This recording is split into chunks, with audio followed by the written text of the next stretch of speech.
হাবলুদের পাঠশালা চ্যানেলে আপনাদের সকলকে স্বাগতম। আজকে আমাদের ভিডিওর টপিক হলো দাবা। পুরো ভিডিও জুড়ে আছে আমি বিজয় বৈষ্ণব। খুব সহজে দাবা শিখতে হলে আজকের ভিডিওটি শেষ পর্যন্ত দেখুন। তো আর দেরি না করে চলেন ভিডিওটা শুরু করা যাক। দাবা খেলা শেখার জন্য আপনাদেরকে সবার প্রথমে দাবার বোর্ড সম্পর্কে সম্পূর্ণ ধারণা রাখতে হবে। দাবা খেলায় লম্বালম্বিভাবে এবং পাশাপাশিভাবে 8টি করে মোট 64টি ঘর থাকে, যেখানে সাদা ঘর থাকে 32টি, কালো ঘর থাকে 32টি। আর দাবা খেলায় প্রতিটি প্লেয়ারের কাছে 16টি করে 32টি গুটি থাকে। এখন আমি আপনাদেরকে এক এক করে সবগুলো গুটি কোন কোন ঘরে বসবে তা দেখাবো। দাবা খেলার গুটি বসানোর আগে আপনাদেরকে অবশ্যই দেখে নিতে হবে আপনার ডান হাতে যেন দাবা খেলার সাদা ঘরটি থাকে। আপনারও যেমন ডান হাতে সাদা ঘরটি থাকতে হবে, তেমনি আপনার অপোনেন্টেরও ডান হাতে যেন সাদা ঘরটি থাকে। এটা খুবই গুরুত্বপূর্ণ। আর এই রুলটা যদি ফলো না করেন তাহলে আপনি কখনো সঠিকভাবে দাবা খেলার গুটিগুলো বসাতে পারবেন না। এখন আমি আপনাদেরকে একে একে সবগুলো গুটির ঘর বলে দেব। দাবা খেলায় এই গুটিটাকে ইংরেজিতে বলা হয় পণ আর বাংলাতে বলা হয় শূন্য। দাবা খেলায় প্রত্যেকটি প্লেয়ারকে 8টি করে শূন্য দেওয়া হয়। আর এই শূন্যগুলোর ঘর হলো দাবা খেলার শেষের ঘরটি বাদ দিয়ে এর আগের ঘরে সবগুলো শূন্য বসে যাবে এক এক করে। যেমন আমি একটা একটা করে সবগুলো শূন্য বসিয়ে নিচ্ছি।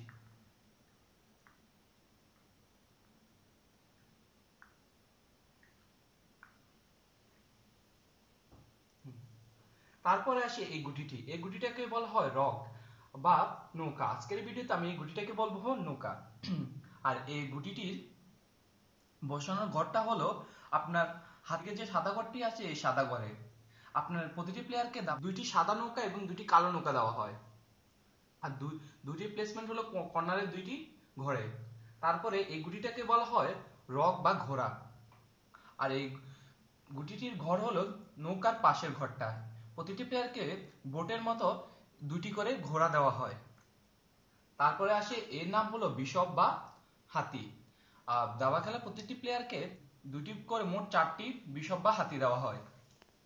আর এই হাতির ঘরটা হলো ঠিক এভাবে। এখন আসে আমাদের রানীর ঘরে। দাবা খেলার সবচেয়ে ইম্পর্টেন্ট প্লেসমেন্ট হলো রানীর প্লেসমেন্ট। রানীর প্লেসমেন্টটা এইভাবে বলে, সাদা রানী সাদা ঘরে এবং অপোনেন্টের কালো রানী কালো ঘরে বসবে। এই দাবা খেলায় এই নিয়মটি ফলো করা সবচেয়ে গুরুত্বপূর্ণ, কেননা এই নিয়মটি যদি ফলো না করেন আপনি সঠিকভাবে আপনার দাবার গুটিগুলো বসাতে পারবেন না। তারপরে আর বাকি যে ঘরটা আছে ওই ঘরটাতে আপনি রাজাকে বসাবেন। এখন আমি আমার বিপরীত দিকে সবগুলো গুটি ঠিক সঠিক নিয়মে বসিয়ে ফেলি।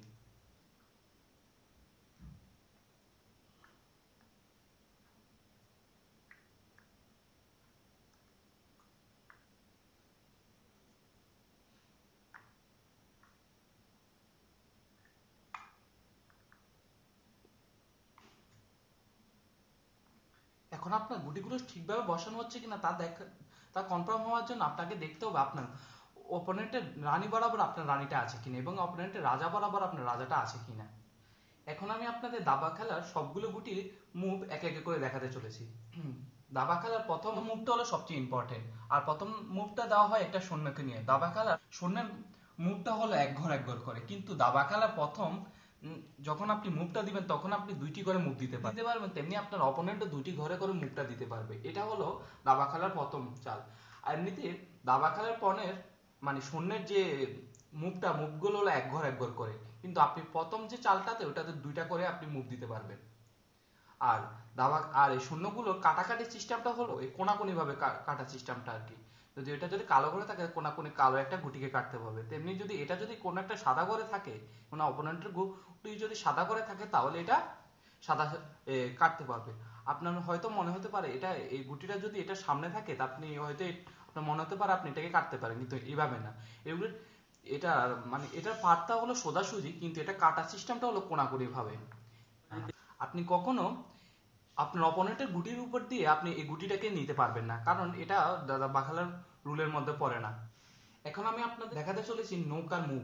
নৌকার মুভটা হলো যোগের মতো, মানে নৌকা সামনে পিছনে ডানে বামে সোজাসুজি ভাবে যেতে পারবে। আর দু নৌকা গুটি কাটার সিস্টেমটা হলো নৌকা যদি অপোনেন্টের আমার সামনে পিছনে ডানে অথবা বামে থাকে তাহলে আমি এই নৌকা দিয়ে আমি বায়ে ডানে সামনে অথবা পিছনে যে কোনো গুটিগুলো কাটতে পারবো। এটা হলো নৌকার চাল। আশা করি এই চালটা বুঝতে পারছেন।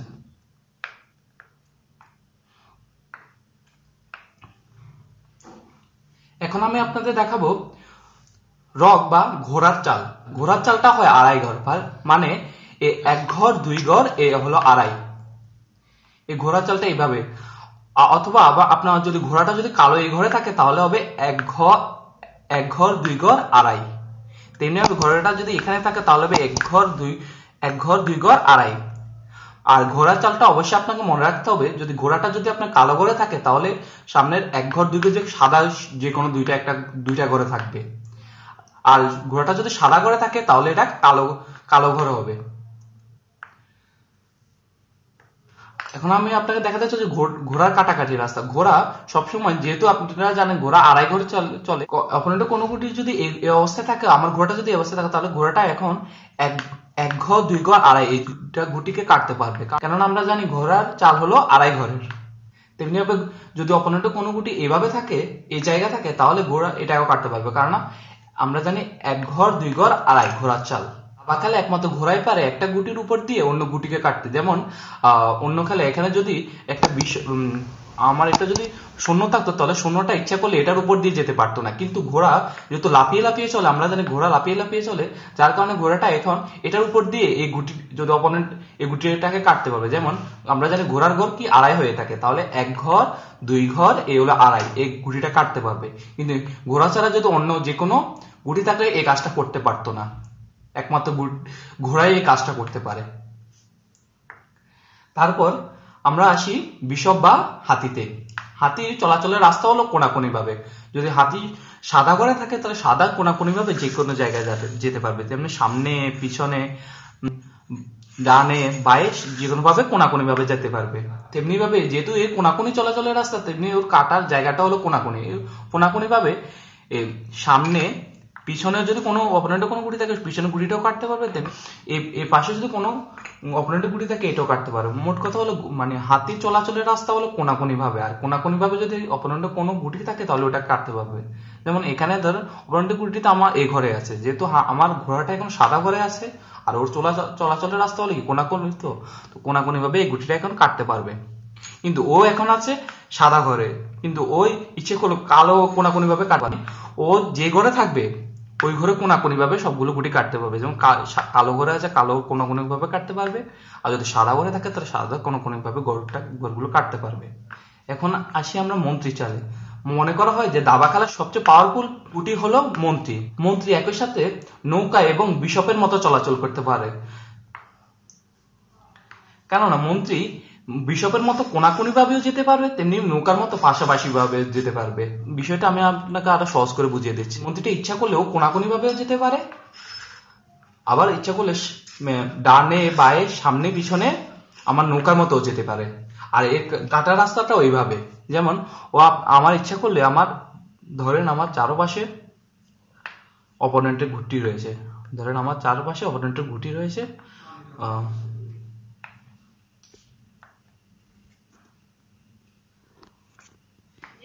এখন আমার মন্ত্রীটা ইচ্ছা করলে ও কোনাকুনি ভাবে এটাও কাটতে পারে, এটাও কাটতে পারে, এটাও কাটতে পারে, এটাও কাটতে পারে। তেমনি ভাবে নৌকার মতো সামনে পিছনে ডায়ে বায়ে এগুলো কাটতে পারে।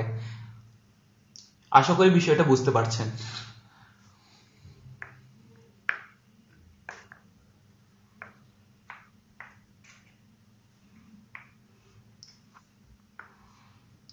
এখন আমরা আসি দাবা খেলার সবচেয়ে ইম্পর্টেন্ট প্লেয়ার রাজার চালে।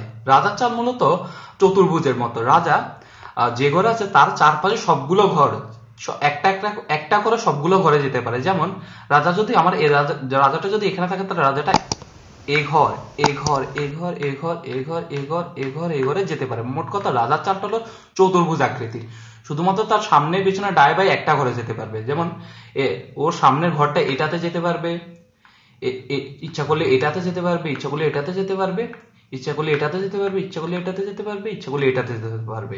এরকম করে চারটা মানে চতুর্ভুজ আকৃতির সামনে যেগুলো থাকবে ওগুলাতে এক ঘর এক ঘর করে যেতে পারবে। এ হলো রাজার চাল। রাজা তার চারপাশে যে 9টা ঘর আছে, 1টা 2টা 3টা 4টা 5টা 6টা 7টা 8টা 9টা, মানে ওর তো 8টা ঘর আছে, এই 8টাতে ইচ্ছা করলে যেতে পারবে। এতক্ষণ আমি আপনাদের দাবা খেলার সবগুলো গুটি সম্পর্কে সংক্ষিপ্ত ধারণা দিয়ে দিয়েছি। এখন আমি আপনাদের বলবো দাবা কিভাবে খেলতে হয়। প্রতিটি খেলার যেমন একটি মূল লক্ষ্য আছে, তেমনি দাবা খেলার মূল লক্ষ্য আছে। দাবা খেলার মূল লক্ষ্য হলো রাজাকে আটকানো বা চেক দেওয়া। এখন আপনি যদি বলেন চেক মানে কি, চেক হলো রাজাকে এমন একটা পজিশনে নিয়ে যাওয়া যেখান থেকে রাজা কোনো লিগেলি মুভ দিতে পারবে না। এখন আপনি বিষয়টা আমি একটু প্র্যাকটিক্যালি বুঝিয়ে দিই। যদি আমার অপোনেন্টের রাজাটা এইভাবে থাকে, এই ঘোরা থাকে, আর আমার রকটা যদি এখানে থাকে, তাহলে রাজাটা এখানে চেক। দাবা খেলা চেক বলতে এমন একটি অবস্থাকে বোঝায় যখন আপনার অথবা অপোনেন্টের রাজা যদি আপনার কোনো গুটি চলাচল রাস্তার উপর এসে যায়, তখন এটা এই অবস্থাকে বলা হয় চেক। এখন দাবা খেলায় এই চেকটা হলো সবচেয়ে ইম্পর্টেন্ট, কারণ এই চেকের উপরে নির্ভর করে আপনার পুরো খেলাটা। আর দাবা খেলায় চেক সরানোর 3টা নিয়ম আছে। প্রথম নিয়মটা হলো আপনি সিম্পলি আপনার রাজাটাকে অপোনেন্টের গুটি চলাচলের রাস্তা থেকে সরিয়ে নিতে পারেন, অথবা আপনার রাজাটা যে গুটি চেকে আছে আপনি এই গুটিটাকে আপনার অন্য একটা গুটি দিয়ে কেটে নিতে পারেন। কারণ আমরা জানি বিশপের চলাচলের রাস্তা হলো কোনাকুনি ভাবে। এখন আপনি ইচ্ছা করলে আপনার বিশপ দিয়ে অপোনেন্টের বোর্ডটা কেটে নিতে পারেন, কারণ আপনার বিশপের চলাচলের রাস্তা অপোনেন্টের এই বোর্ডটা ছিল। এভাবে আপনি চেকটা সরিয়ে নিতে পেরেছেন, যার কারণে আপনার চেক উঠে গেছে। এবং তৃতীয় এটা হলো রাজার সামনে আপনার অন্য একটা গুটি এনে দিতে পারেন, যার কারণে এখানে চেকটা সরে গেল, কেননা এখানে এই গুটিটা দিয়ে আপনি আপনার রাজাকে প্রোটেক্ট করেছেন। এখন আমি আপনাদেরকে বলবো দাবা খেলার সবচেয়ে ইম্পর্টেন্ট মুভ চেকমেট সম্পর্কে। চেকমেট হলো এমন একটি অবস্থা যেখানে আপনার রাজা অথবা অপোনেন্টের রাজাকে এমন একটা অবস্থায় নিয়ে যাওয়া যেখানে আপনার রাজা এবং অপোনেন্টের রাজা কোনো লিগেলি মুভ দিতে পারবে না। যে বিষয়টা আমি আপনাদের প্র্যাকটিক্যালি বুঝিয়ে দিই। ধরেন আমাদের সব এই গুটিগুলো এই অবস্থায় থাকে, এখন এই রাজাটা এখন চেক অবস্থায় আছে, কেননা এটা এখন মন্ত্রীর চলাচলের রাস্তার মধ্যে পড়তেছে। এখন আমাদেরকে রাজাগুলো চেক সরাতে হবে। এখন আমরা জানি রাজা চলাচলের রাস্তা হলো চারপাশের ঘরগুলোতে। এখন রাজা এই ঘরে যেতে পারবে না, কারণ এই ঘরে যেতে পারে না, কারণ এখন এই ঘরে যেতে পারবে না, কারণ এটা নৌকা চলাচলের রাস্তা। রাজাটা এখানে যেতে পারবে না, কারণ এটা এখন সৈন্য চলাচলের রাস্তা। রাজাটা এখন এ ঘরেও যেতে পারবে না, কারণ এটা এখন বিশপ আমাদের হাতেই চলাচলের রাস্তা। আর রাজাটা এই ঘরেও যেতে পারবে না, কারণ এটা হলো আমাদের আবার মন্ত্রী চলাচলের রাস্তা। আর রাজাটা এই ঘরেও যেতে পারবে না, কারণ এটা আমাদের নৌকা চলাচলের রাস্তা। আর এই ঘরে তো যেতেই পারবে না, কারণ এখানে তো অলরেডি একটা গুটি রয়েছে। এমন অবস্থাতে রাজার কোনো লিগেলি মুভ থাকে না। এই লিগেলি মুভ না থাকলে এটাকে বলে চেকমেট। আর চেকমেটের মাধ্যমে দাবা খেলার সমাপ্তি ঘটে।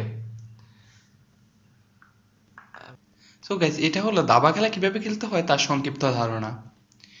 আজকের ভিডিও এই পর্যন্ত। ভিডিওটি ভালো লাগে থাকলে ভিডিওটি লাইক করুন, আর ভিডিও সম্পর্কে কোনো যদি প্রশ্ন থাকে তা কমেন্ট বক্সে আমাকে নিশ্চয়ই জানান। আর তাছাড়া ভিডিওটি আপনার বন্ধু বান্ধবের সাথে শেয়ার করতে পারেন।